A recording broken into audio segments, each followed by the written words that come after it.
أزمة وطن، عسكرة النقابات المهنية. ما زالت مصر في سيطرة العسكر، ما زالت الاعتداءات والانتهاكات تتوالى على جميع الشعب المصري، بداية من الطلاب والانتخابات الطلابية والانتهاكات الطلابية واعتقال الطلاب، ومرورا بالعمال واعتصامات عمال المحلة مطالبين بحقوقهم، ومرورا بالفلاحين وانتهاكات الدولة في شراء المحاصيل والأسمدة التي تقع بالعبء على الفلاح المصري، وانتهاء بالمهنيين التي يمثلهم الائتلاف الثوري للحركات المهنية حراك. هبدأ من قبل الأطباء البشريين والنكسات اللي حصلت فيها ابتداء من 30/6، وتتمثل في اعتقال عدد من أعضاء مجلس النقابة على رأسهم السيد الأمين العام دكتور جمال عبد السلام. بعد ذلك أوامر بضبط وإحضار عدد من أعضاء مجلس النقابة، وأن الأمن يستناهم في النقابة، مجرد حضورهم يتم القبض عليهم، مما أدى إلى عزوف عدد كبير من أعضاء مجلس النقابة عن حضور اجتماعات النقابة، وسيطرة اتجاه بعينه على النقابة.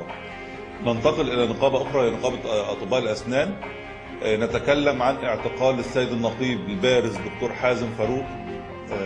ودكتور حازم فاروق ليس نقيب عادي، دكتور حازم فاروق برلماني سابق، شاب واعد. دكتور حازم فاروق أول نقيب جه بعد الثورة، جه ب5-6 آلاف صوت انتخابي. لعل خلو النقابة من منصب النقيب أثر عليها تأثير سلبي.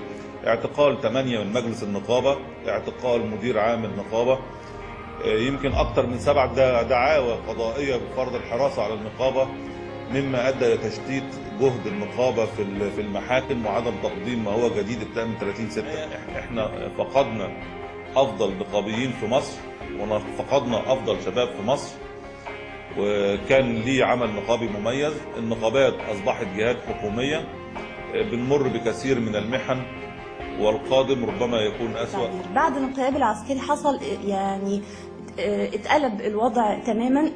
ما بقاش عندنا تماما نقابة تراعي المهنة، لا من حيث الأفراد ولا من حيث المهنة كمهنة. على سبيل المثال على مستوى الأفراد كأفراد، شهدنا من بعد الانقلاب العسكري في عندنا 11 شهيد صحفي استشهدوا جميعا في اثناء يعني في الميادين العامه وفي اثناء التظاهرات، اثناء تغطيتهم، يعني اثناء قيامهم بعملهم المهني الحرفي. وكان اخرهم شريف الفقي اللي استشهد في مجزره الاستاد. شهدنا حاله واسعه من الاعتقالات والاحتجازات الشديدة، سواء احتجاز مؤقت أثناء تأدية المهنة لمنعه من تأدية المهنة في المدرعات أو في عربيات الشرطة، أو اعتقال تعسفي من البيت. الصحفيين كانوا بيتاخدوا من البيت. عندنا حاليا يعني ما يزيد عن 100 صحفي وإعلامي معتقل، وبيعانوا أشد أنواع المعاناة في السجون والمعتقلات. والأول مرة نعرف إحنا كصحفيين يعني إيه حالة اختفاء قسري صحفي، يعني إيه صحفي يبقى مختفي وإحنا مش عارفين هو فين. وطبعا ما يصحب هذا الاختفاء القسري من عمليات تعذيب بدني شديدة. ده حصل مثلا الصحفي حسن القباني لما اختفى وقاعدين ندور احنا كصحفي عضو نقابه الصحفيين، ومع ذلك مختفي قسريا. وطبعا لما ظهر عرفنا انه تعرض لانواع كبيره من التعذيب، يعني وصلت لحد الصعق الكهربائي.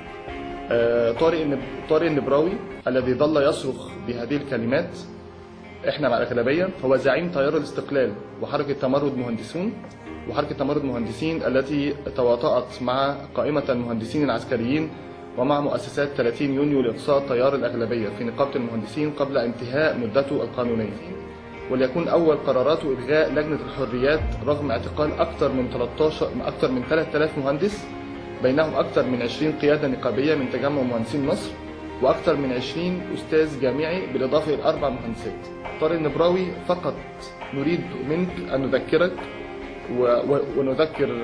نذكرك بهذه الصرخات احنا مع الأغلبية، عندما يستغل شركائه العسكريين سلطتهم لإقصائه هو وأقليته بأقلية أقل منهم، كما تواطأ هو معهم من قبل لإقصاء تجمع مهندسين مصر وكما فعل السيسي مع شركائه البرادعي وحجازي والببلاوي، وأخيرا مع وزير داخليته وشريكه الرئيسي محمد إبراهيم.